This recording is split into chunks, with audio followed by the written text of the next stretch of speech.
Spartacus, a name that rings through the ages, the most famous gladiator from ancient Rome.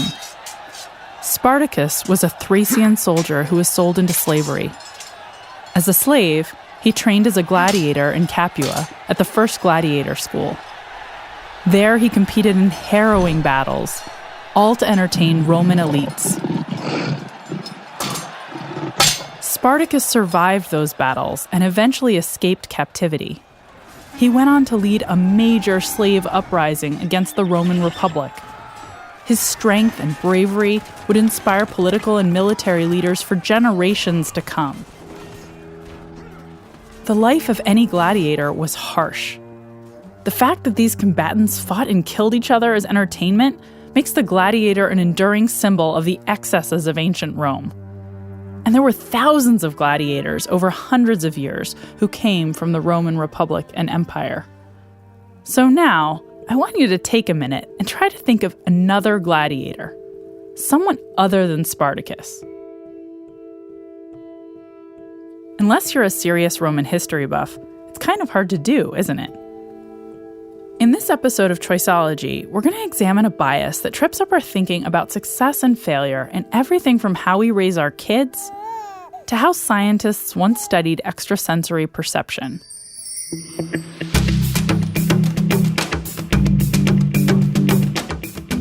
I'm Katy Milkman, and this is Choiceology, an original podcast from Charles Schwab. It's a show about decisions and the impact those decisions have on our lives. It's also a show about the subtle but systematic mistakes in reasoning that can push us in one direction or another, often without us even realizing it. We try to give you some tools to fight back against those forces and to help you avoid costly errors.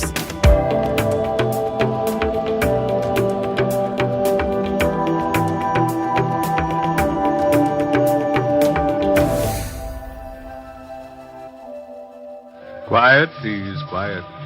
Now, if you will please place your hands on the table, Mrs. Van Dyke. Lightly, just the fingers touching. Dr. Langley, I'm so excited. Please, Mrs. Van Dyke. Professor must have complete silence. Oh, I'm sorry, but what's he doing? He's going into his trance. Dr. Langley? He's contacted the outer circle. I feel your presence. Who are you? That's a scene from an old radio drama depicting a seance. In the 1920s, shortly after the First World War, interest in spiritualism was on the rise. Spiritualism was the idea that people could communicate with the dead. So at the time, spiritualism had been around in America for about 60 years. So it got its start after the Civil War and got a big boost after World War I. This is Linda. Hi, my name is Linda Rodriguez McRobbie. Linda is a journalist whose work regularly appears in the Boston Globe, Smithsonian Magazine, and other outlets. And she's written about a fascinating chapter in the history of scientific inquiry that begins in the 1920s and features a young American botanist named Joseph Banks Rhine. What was happening in science was just this phenomenal uncovering of the kind of invisible forces that were connecting our universe and making it possible. I mean, if atoms were a thing and microbes were a thing, why couldn't there be life after death? If all of these sort of invisible, unseen things were happening around us all the time, then perhaps there were some answers and some explanations that we just hadn't uncovered yet, and that could potentially link even science and religion, that could link these experiences that people sort of felt like they were having to actual scientific study. Rhine understood that science had the potential to reveal hidden phenomena in the natural world. But then, Rhine and his wife Louisa had an encounter with a famous author who had a profound influence over the direction of Rhine's studies. So in 1922, while J.B. Rhine was pursuing his PhD, they saw Sir Arthur Conan Doyle speak about spiritualism. Doyle at the time was on his lecture tour, and he was incredibly well known as the creator of Sherlock Holmes. And this had sort of established him not only as a popular figure, but also as a figure of reason. But he'd also had a lifelong interest in the mystical, in things that weren't quite able to be explained by science just yet. Sir Arthur Conan Doyle believed that the living could communicate with the dead, and even participated in seances himself in an attempt to communicate with his son Kingsley, who died in World War I. He was coming to America with a message of spiritualism, riding on his popularity as the creator of Sherlock Holmes. And this message that he was bringing to the world was that psychic ability could pierce this sort of veil that separated the living from the dead. And that, to some degree, this could be studied by science. So in 1922, the Rhines go to see Sir Arthur Conan Doyle speak, and it was a tremendously exhilarating experience for J.B. Rhine. It was almost as if it cracked open a door for him that he didn't know was possible, and all of a sudden, all of those questions he was hoping to have answered by science and biology seemed to sort of coalesce in the potential study of what happens after we die. So J.B. Rhine began to think that the scientific method might provide insight into the mysteries of life after death. But being a scientist, Rhine still took a skeptical approach to unexplained phenomena. Rhine and his wife went to visit Mina Crandon, the spirit medium who was incredibly popular in Boston, and they entered this dark and stuffy parlor of her apartment. They were all asked to sit down at a table and hold hands, while Mina was going to communicate with the spirit of her dead brother, Walter. Over the course of the evening, Rhine witnessed Mina supposedly channeling the spirit of her brother, ringing a bell, luminous objects floating through the air, the table would shake, there was a spirit hand produced at one point, a sort of dead, horrible thing that touched people. And Rhine walked away from this experience feeling very, very skeptical. At several points when the luminous objects were being sort of tossed around the room, he was able to see some of what looked like her trickery. There were later reports that she was using a stick to ring the bell that was supposedly being rung by the spirits. And even weirder, the spirit hand turned out to be a piece of an animal liver. J.B. Rhine saw right through this charade. Rhine eventually produced a report essentially declaring Mina Crandon to be a fraud. The report appeared in 1927, and in it he said, "If we can never know to a relative certainty that there was no trickery possible, no inconsistencies present, and no normal action occurring, we can never have a science and never really know anything about psychic phenomena." Rhine wanted to use the scientific method to separate fact from fiction in matters of parapsychology. And that meant weeding out fraudulent claims. Rhine's declaration that Mina was a fraud definitely didn't make him popular with her supporters. However, it did establish him as a kind of authority in this area, as somebody who would be willing to investigate psychic phenomenon with a real sort of sense of scientific rigor. Rhine's first experiments with what he would later call extrasensory perception were fairly informal. He would do things like try to get people to guess a number or what playing card he was looking at, that sort of thing. But people tended to have favorite cards or numbers that they would guess more often. He wanted to make sure that people wouldn't have a prior association that would push them one way or the other. That's when Rhine decided to develop a more scientifically rigorous test. He approached a colleague at Duke University, psychologist Dr. Carl Zener, to create a set of cards that could be used to test what J.B. Rhine was calling ESP, or extrasensory perception. The cards were 5 symbols: a star, wavy lines, a circle, a square, and a plus sign. And Zener purposely chose these cards so that people wouldn't have a preference. They wouldn't always guess the star, or they wouldn't always guess the wavy lines. There was hopefully no chance of a prior association with them. Fun fact, you can see Zener cards used in a scene from the 1984 movie Ghostbusters, where Bill Murray's character is testing ESP. Initially, the test basically involved Rhine holding up one of these cards facing him and asking the test subject to guess what he was looking at. The Zener card test proved to be incredibly popular with the Duke undergrads. By 1931, Rhine conducted 10,000 Zener experiments with 63 participants. People were really excited about his work. They felt like they were onto something really big, really world-altering. J.B. Rhine remained skeptical, but there was a lot of enthusiasm around his lab as results started to come back, suggesting that some people actually could do better than chance when it came to predicting what was on the cards. His daughter recalls people literally jumping up and down with excitement over what they were finding, over what seemed to be verifiable proof that people were able to glean information that in ways other than the norm. One of Rhine's star subjects was a Duke University student named Hubert Pearce. Pearce seemed to have an ability beyond what he had even seen in his other subjects who were consistently able to guess the cards. I believe he was typically scoring better than 40%, which was very good. So sometimes Pearce was able to score well above the 20% random chance into the 40s, and other times he was well below. Some of that also depended on who was giving him the test. If it was Rhine giving him the test, it seems like he did a little bit better. Here's the interesting thing. The Zener card test was actually simpler compared to using regular playing cards.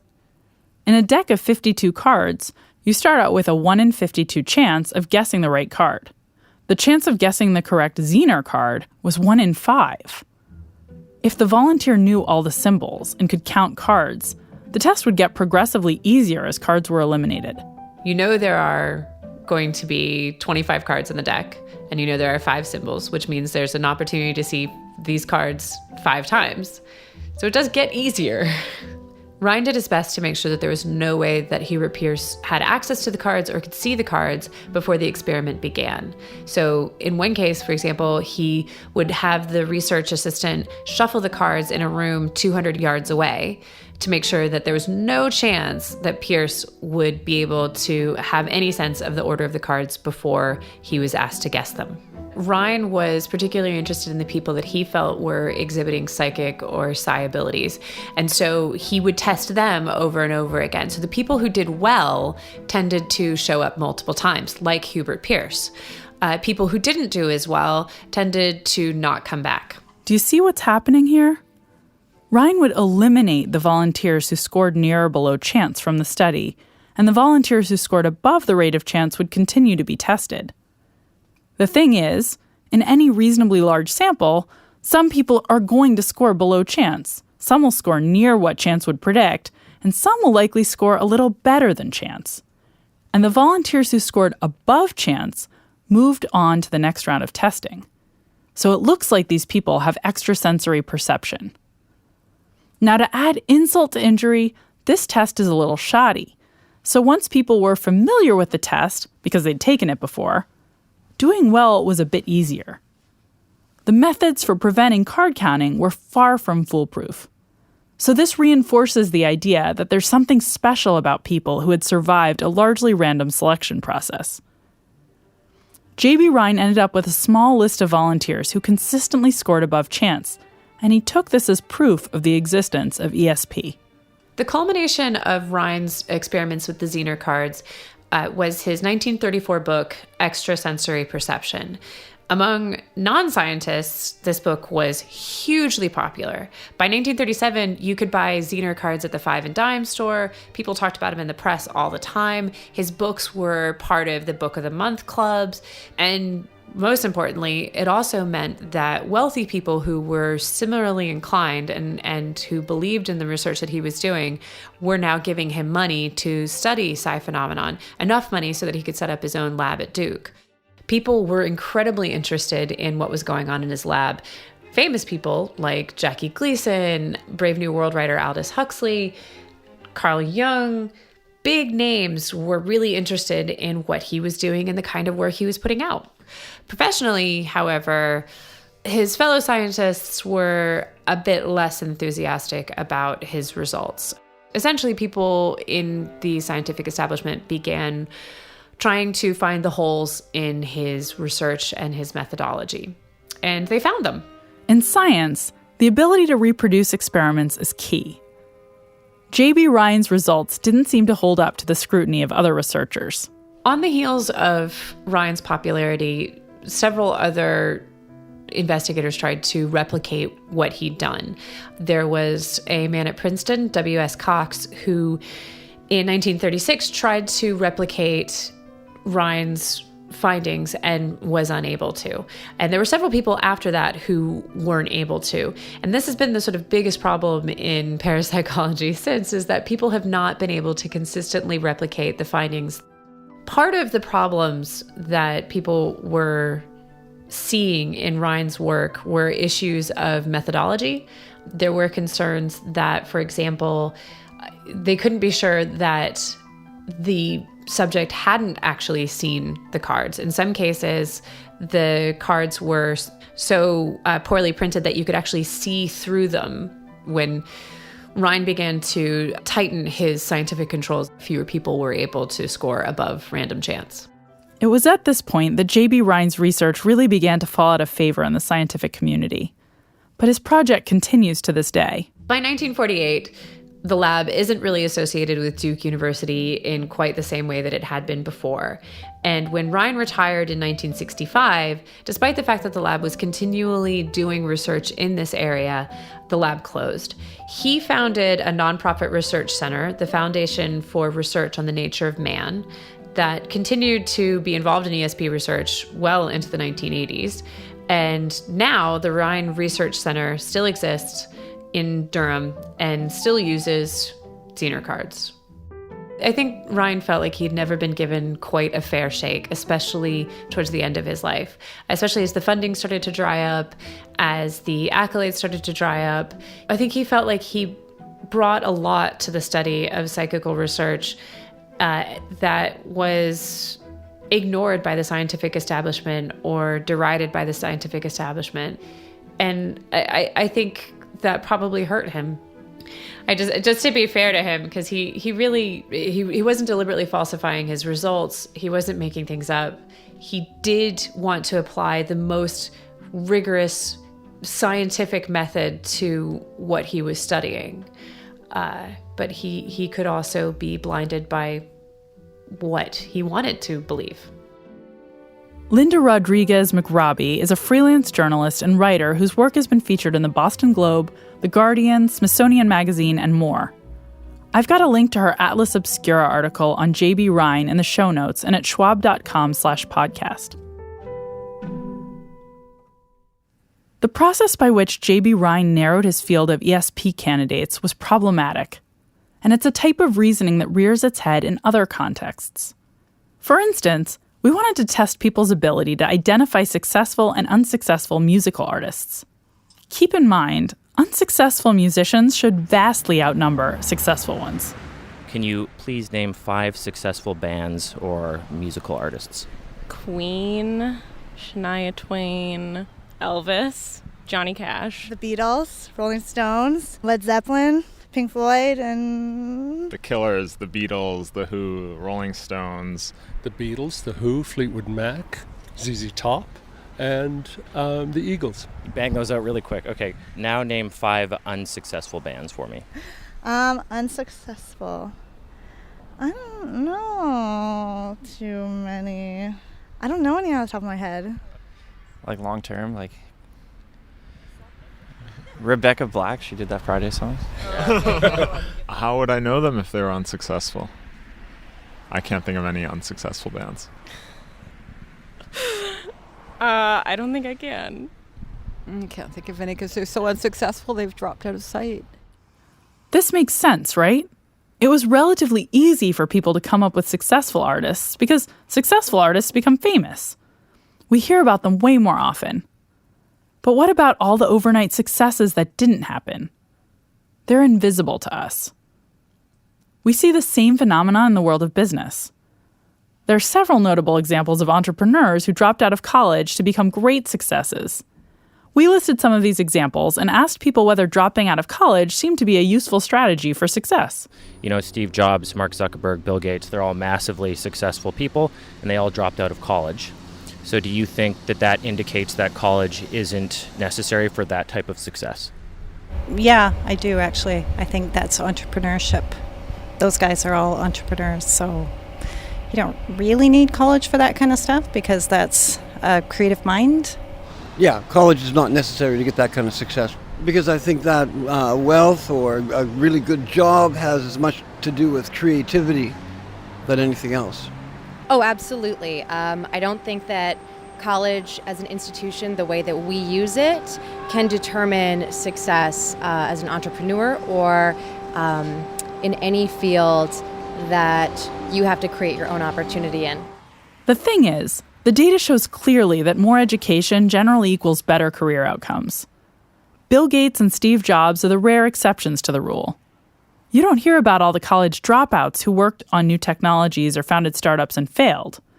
But they vastly outnumber the few success stories. The business section of your local bookstore is filled with stories of successful entrepreneurs offering advice on how to make it big. What's missing is a section filled with the many people who made a go of it and failed for one reason or another. The problem is that it might be helpful to get advice from people who didn't succeed. They may have useful insights about what to avoid, or you might discover that they did the very same things as the people who had great outcomes. But those people whose startups flop, they don't get book deals. They're a casualty of something called survivorship bias. Survivorship bias is a logical error. We tend to concentrate on success. We focus attention on the people or things that survive, the ones who make it through a selection process that is often at least somewhat random. We tend to overlook the people or things that failed because their failure makes them invisible. And this can lead us to draw incorrect conclusions about the world. J.B. Ryan became a victim of survivorship bias when he focused on the people in his pool of volunteers who guessed correctly more often than chance would predict. Those people who scored higher than chance survived his experiment, and he looked at them as proof that ESP existed. But every distribution has above average and below average performers. When J.B. Ryan ignored the larger number of volunteers who scored at or below chance, he was making a logical mistake. A classic example of another type of survivorship bias comes from World War II. American bomber planes were returning to base riddled with bullet holes and damage from flak. Military leaders wanted to know where they should reinforce their planes with armor to help more of their airmen survive the missions. The intuitive answer was to reinforce the areas of the planes where the most damage was being sustained. But statistician Abraham Wald took survivorship bias into account when making his recommendations. He realized that the planes returning to base were the ones that didn't crash. The damage they sustained wasn't catastrophic. They were the survivors. Wald argued that the planes that didn't return should be of greatest concern. They were likely hit in places where the surviving planes were not.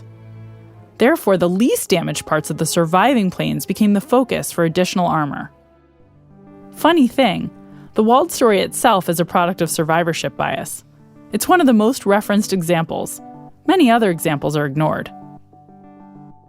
I've invited economist Sendhil Mullainathan of the University of Chicago Booth School of Business to talk about how survivorship bias affects decisions in all different settings, ranging from medicine to investing to hiring. Hi, Sendhil. Thanks so much for coming on the show. Hi, Katy. Okay, first ask, could you just define survivorship bias for our listeners? I think what I would say is it's an error that arises because we look at the data that we have but ignore some sort of selection process that led us to have the data that we have, and then treating it as if it's reflective of the underlying truth. So, oh, wow, yeah, everyone I hired and interviewed and liked turned out to be good, so I'm 100%. I've got a great hit rate of hiring. You say, well, we don't have the data on the people you didn't hire, so we're ignoring the process that generated the data you have. What are some of your favorite examples of survivorship bias, Sendhil? So one fun example is actually from the world of investing. So imagine that you got a letter. This is from the 1940s when people still had letters. So imagine you got a letter in the mail that says, hey, Katy, I have a new stock picking trick And since I know you don't trust me, I just want to tell you, tomorrow, look at Acme, whatever, Incorporated, and I'm going to tell you it's going to go up. You kind of look at, you say, well, I don't know, I don't believe this, whatever. But you look at it and it went up, but anyone can get lucky. The next week you get another letter saying, I told you Acme would go up. Tomorrow I want you to look at Johnson Incorporated, and I'm going to tell you it's going to go down. So now you're intrigued. You look at Johnson Incorporated, and in fact, it does go down. Now you're waiting for the third letter. In fact, it does come. There is another pick, and in fact, it's exactly right. On the fourth pick, the person is right, and they say, if you're interested in having me as your advisor now, you should call me. So do you see where all this is headed? And this is actually a thing that was run in the 40s and 30s. I think it was 30s or 40s. What they did was they obviously just sent a bunch of random guesses to 10,000 people. Half the times they're right. So then to those half people, they send another bunch of random guesses. Half the times they're right to those people. After 4 guesses, you're down to, population of the original 10,000 who now thinks you're amazing. And what the population is suffering from is they're suffering from survivorship bias. They're in the set of people who happen to survive. And so now they have this entirely false belief driven by the fact of survival. But that principle applies in so many places. I'll tell you the place where it really applies, in spades. It applies to people like you and me. Anybody who's had a set of positive, lucky events that lead them to be successful in life, they don't think of themselves as people who happen to get, Acme Incorporated right and happen to get Johnson Incorporated right. They think of themselves as talented people. And if you look at people who are, for example, billionaires, no one says that's a person who won a lottery ticket. People are like, I would love advice from that person. Well, maybe. I mean, they're slightly more talented than people who aren't billionaires. But there are a lot of people who were exactly in the same boat who just didn't happen to have lucky draws. Do you have any words of wisdom for people who are now enlightened about survivorship bias and might want to dodge it? Yeah, absolutely. I think that this is one of the easiest biases to I like biases where you can just have a trigger that makes you aware and alert, oh wait, this might be happening, and then something you can do when it's triggered. Here, for me, the trigger is always someone gives me a statistic or a number or an inference. It could be, I'm good at blank. It could be, wow, we have a high hit rate when we do this. Any sort of assessment. Then you say, great. What's the data that comes from? Okay, your past successes. And now this is the key debiasing. What's the process that generated that data? What are all the other things that could have happened that might have led me to not measure it? So in other words, if I say the interview one is perfect, you say, oh yeah, someone says I'm great at interviewing. You just say, okay, well, what data are you basing that on? My hires, great. What's the process that generated it? Hires and not hires. You're missing the not hires. So it's almost like a very simple thing where you just need to ask the question, what's the data that's not present? So if you ask, what's the thing that led to you make the statements you make? Fine. What's the other data that could be there in the denominator that we don't have? Thank you for doing this. I so appreciate you joining me, Sendhil. Well, this was fun, Katy. Thank you. Sendhil Mullainathan is the Roman Family University Professor of Computation and Behavioral Science at the University of Chicago Booth School of Business. He's also the co-author of the book Scarcity, Why Having So Little Means So Much. There's a link to the book in the show notes and at schwab.com/podcast. I thought it would be interesting to look at this bias in a totally different setting. Parenthood. There are all sorts of books on strategies for helping your kids sleep, stay healthy, and succeed in school, and many parents develop strong opinions about which approaches work best. But sometimes, parents, myself included, can miss the bigger picture. I've asked Emily Oster, an economist and expert on the science of parenting, to join me for today's show. Emily agreed to talk about how survivorship bias can affect the way we think about raising our kids. Emily's a professor of economics at Brown University and the best-selling author of the book Crib Sheet, which demystifies scientific research on parenting for a general audience. Emily, thank you so much for joining me. Thank you for having me. Okay, so let's start by talking a little bit about survivorship bias. given the wonderful books you've written about pregnancy and the early years of child rearing, and that you cut through a lot of these fallacies, I thought you might have interesting examples from that arena. I was wondering if you have encountered survivorship bias when you've read any of the literature in those spaces. Yeah, I mean, I think there are tons of examples of this in the parenting space. So one that I sometimes think about is antibiotic usage. So it used to be very common to prescribe kids antibiotics for like everything. You know, like if you came in with a cold, they were like, yeah, here's some penicillin, like just take it. And of course, there's a survivorship bias in the kind of outcome evaluation there, because you see that the kids get better, and you kind of only see the kids who you treated, who came in and you treated them, and they all get better because like everybody gets better when they have a cold. But what you don't see is the people who sort of didn't appear in your sample, and those people also got better. And so we're sort of attributing causality to the effects of these antibiotics because we're only seeing this sort of selected survivor sample. The way you described it sounds a little bit innocuous, like, oh, who cares? We attribute causality to medications and we give them out too much. Do you feel like this is a harmful bias? Like, can you think of important examples where it really does matter? And antibiotics, maybe one actually, but... Yeah, so antibiotics is one where actually it really does matter, because overuse of antibiotics is like a huge problem, both for individuals, but also more importantly for a population. So there's actually a lot of push against this kind of use of antibiotics in policy, but it's hard because of this bias. I think it's proved to be quite intractable because doctors, particularly doctors who have worked for a long time, kind of they've seen like, okay, well, I give people antibiotics and they get better, so like I'm going to keep doing that because that seems like it's working, without kind of thinking about the sort of other piece of this that you don't see. And so even though from a policy standpoint it would be really good if we prescribed fewer of these, we have not seen that change. What advice would you have for our listeners about situations in their lives where they might be victims of survivorship bias and might want to change their thinking? Are there natural settings where you think in parenting we make biased decisions that we should try to avoid? This may be a more general point, but I think for this reason and a bunch of other reasons, we are very likely to attribute causality to things that happen because we are sort of looking for causal links. And so I always talk about this in the context of like early parenting, when you are trying to figure out like why your baby is doing things. This time they slept a lot. And so let me like back engineer what are the things that I did before that one incident where they slept a lot. I opened the window like 1 inch, but not 2 inches. I fed them for 13 minutes on one side, and I used the pink swaddle. So like maybe if I like do all those things again, that will work again. And I mean, I think whether you exactly refer to that as survivorship bias, I think there's a piece that falls in that category because the survivor aspect there is that you've like survived the 7 hours with sleeping.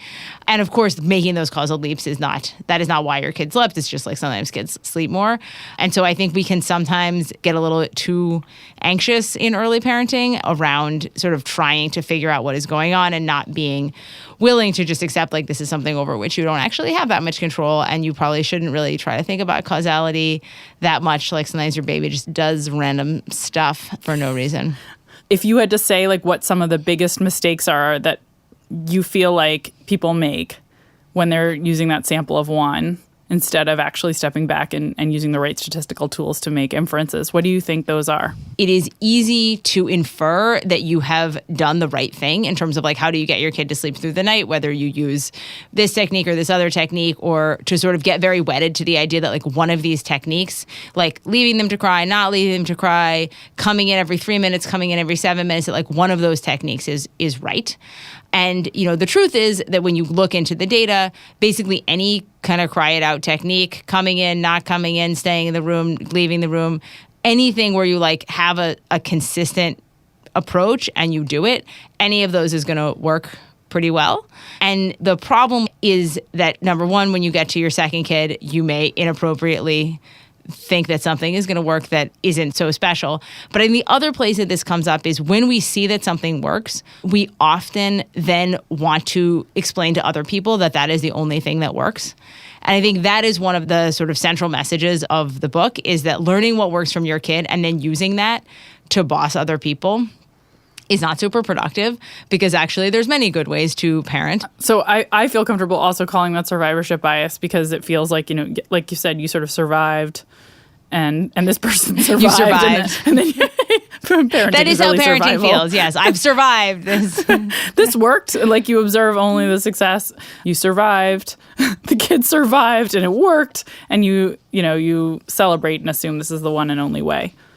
Yeah, and I mean, I think a more direct comparison is to sort of look at kids who are successful and to then look back and say, like, somehow that is the only way to be successful. You know, this kid, their mom breastfed for 3 years and did this parenting strategy and this parenting strategy, and then I'm going to infer from that those are the right strategies. I mean, that's like sort of more true survivorship bias, where you've seen 1 or 2 examples of success and you're trying to like back engineer what worked there, as opposed to saying, yeah, a lot of people got that treatment and like only a few of them ended up successful. At least it's reassuring to hear that there's no one right way to be a parent. Emily, thank you so much. I really appreciate you taking the time to talk with me. Thank you. It was such a pleasure. Emily Oster is a professor of economics at Brown University. Her most recent book is called Crib Sheet, a data-driven guide to better, more relaxed parenting from birth to preschool. I've got a link in the show notes and at schwab.com/podcast. Survivorship bias can affect how we judge investment opportunities, too. Funds close, companies go out of business or merge. The stocks that make up an index change over time. And if we only evaluate investment strategies using those companies and fund managers who've been successful, and we don't look at companies and funds that have failed or underperformed, we're not getting a complete picture. That's why our sister podcast, Financial Decoder, digs into issues like this, so that you can make more informed financial decisions. You can find it at schwab.com/financial decoder or wherever you listen to podcasts. Survivorship bias is tricky because the things that don't make it through the selection process, the failed gladiators or the downed bombers, the unsuccessful entrepreneurs, they become invisible. Combating survivorship bias is a challenge because you're looking for things that aren't obvious. In seeking career advice or business advice, you may want to look beyond the voices and signals that happen to rise above the noise. People who succeed in business may attribute some aspect of their success to a particular workout regimen, or their habit of wearing the same outfit every day, or to a particular diet or meditation practice.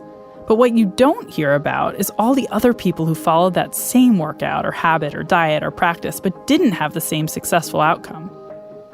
Try to seek out those stories of failure as well. They're far more important than we intuitively realize.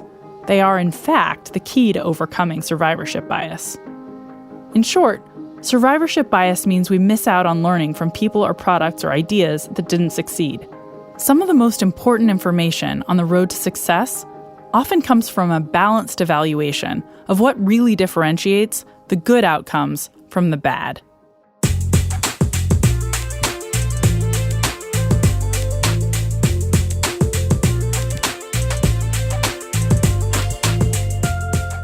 You've been listening to Choiceology, an original podcast from Charles Schwab. If you've enjoyed the show, leave us a review on Apple Podcasts. You can subscribe to the show for free in your favorite podcasting apps. That way you won't miss an episode. I'm Katy Milkman. Talk to you next time.